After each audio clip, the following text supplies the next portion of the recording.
Bagaimana bisa 3 anggota TNI yang salah satunya anggota Pas Pampres terlibat penculikan, pemerasan, dan penganiayaan hingga korban tewas? Ada apa sebenarnya di balik insiden ini? Kita akan bahas bersama dengan pakar psikolog forensik, ada Bang Reza Indragiri Amril. Selamat sore, Assalamualaikum Bang Reza.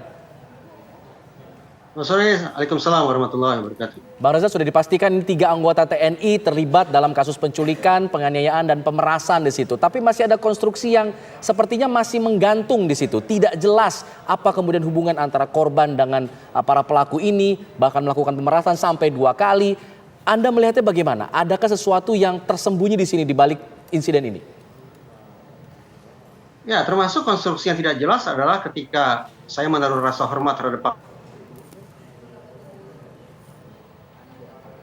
Mas Reza, bisa mendengar kami Mas Reza? Halo Mas Reza? Baik. pesan tegas bahwa para Ya, Baik. silakan Lanjut Mas Reza. Ya, silakan Mas Reza. Panglima TNI mengirim pesan tegas para pelaku akan dijatuhi hukuman seberat-beratnya termasuk hukuman mati. Tapi kalau seandainya pasal yang dikenakan hanyalah tanda petik hanya pasal penculikan, penganiayaan, dan pemerasan, saya tidak begitu yakin bahwa kemudian para tersangka seandainya divonis bersalah akan bisa dijatuhi hukuman mati. Itu satu hal. Yang lain adalah tindak tanduk para tersangka ini sungguh-sungguh bertentangan dengan pakem pelaku kejahatan. Pakem pelaku kejahatan yang saya maksud adalah dalam setiap kali melancarkan aksi kejahatan, pelaku semestinya ingat betul tentang misi kedua kejahatan yang harus mereka lakukan. Misi kedua itu adalah bagaimana para pelaku bisa memastikan mereka lolos dari pertanggungjawaban pidana. Faktanya dalam kasus ini tersebar di publik rekaman penganiayaan itu.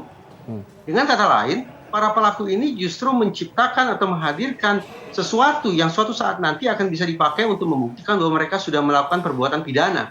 Ini bertentangan dengan misi kedua kejahatan yang tadi saya sebutkan. Dari situlah muncul spekulasi.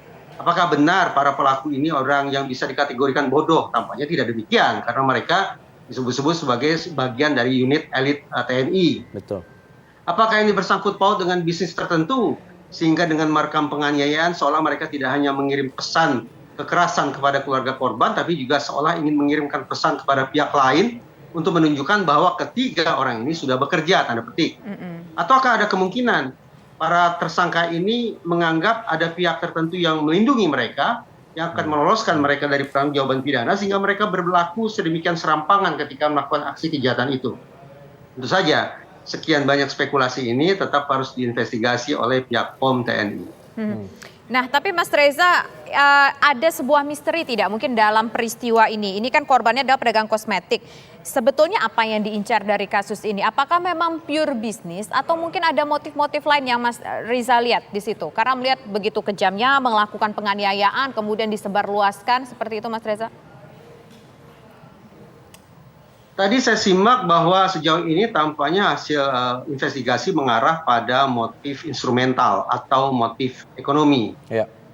Sepemahaman saya, ketika seorang pelaku kejahatan melancarkan sebuah aksi kriminalitas dengan motif ekonomi, maka perbuatan mereka bisa dikatakan akan lebih terkontrol atau terkendali. Karena mereka tahu apa yang menjadi sasaran utama aksi kejahatan mereka. Namun ketika pelaku kejahatan melancarkan penganiayaan yang sedemikian brutal, maka patut dipertanyakan seberapa jauh sesungguhnya muatan emosi ada pada diri para pelaku.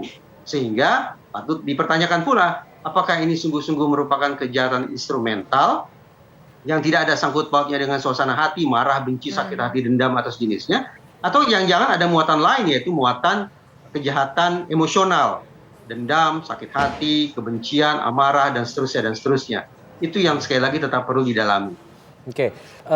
Kalau Anda melihat seorang anggota Pas Pampres sudah masuk dalam unit elit di TNI, tapi justru melakukan hal-hal yang melanggar hukum seperti ini, menculik, bahkan menganiaya, hingga berujung pada tewasnya orang ini, apa yang ada dalam psikologi orang tersebut? Apakah ia merasa, kalau tadi Anda bilang ada kemungkinan bisa saja harus diselidiki lagi, apakah ia disuruh oleh orang-orang yang jabatan lebih tinggi, atau memang ada kemungkinan-kemungkinan lain yang bisa mendorong seseorang dengan posisi seperti itu untuk bertindak pidana seperti ini?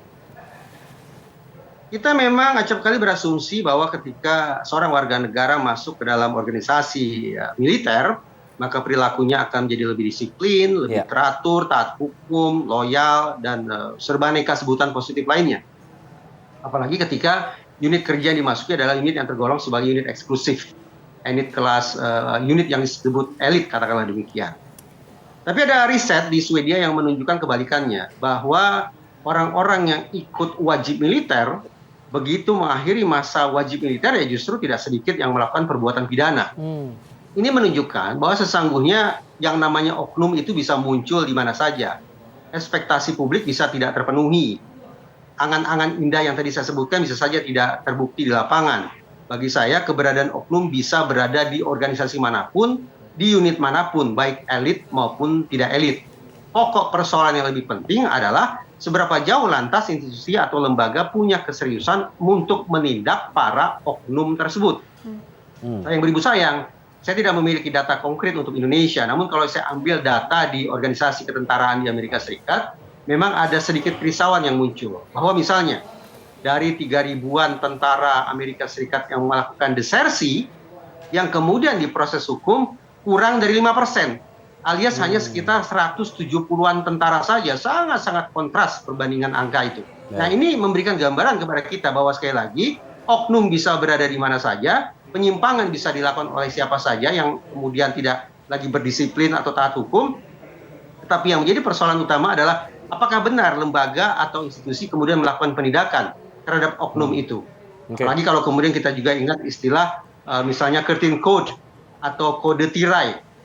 Istilah untuk menunjukkan bahwa kolega yang memiliki jiwa korsa yang sama akan bisa jadi menutup-nutupi kesalahannya, dilakukan sejawatnya. Nah, pertanyaan-pertanyaan semacam ini menurut saya jauh lebih penting, yang mudah-mudahan bisa mendorong organisasi TNI yang kita hormati, yang kita cintai untuk melakukan pembenahan. Bukan fokus pada bagaimana menghilangkan oknum 100% yang menurut saya tidak begitu realistis. Baik, terima kasih Mas Reza Indragiri atas waktunya sudah bersedia berbincang bersama kami. Kita harap akan ada titik terang untuk mengungkap kasus ini seterang-terangnya. Selamat petang Mas Reza. Selamat petang, Assalamualaikum. Waalaikumsalam.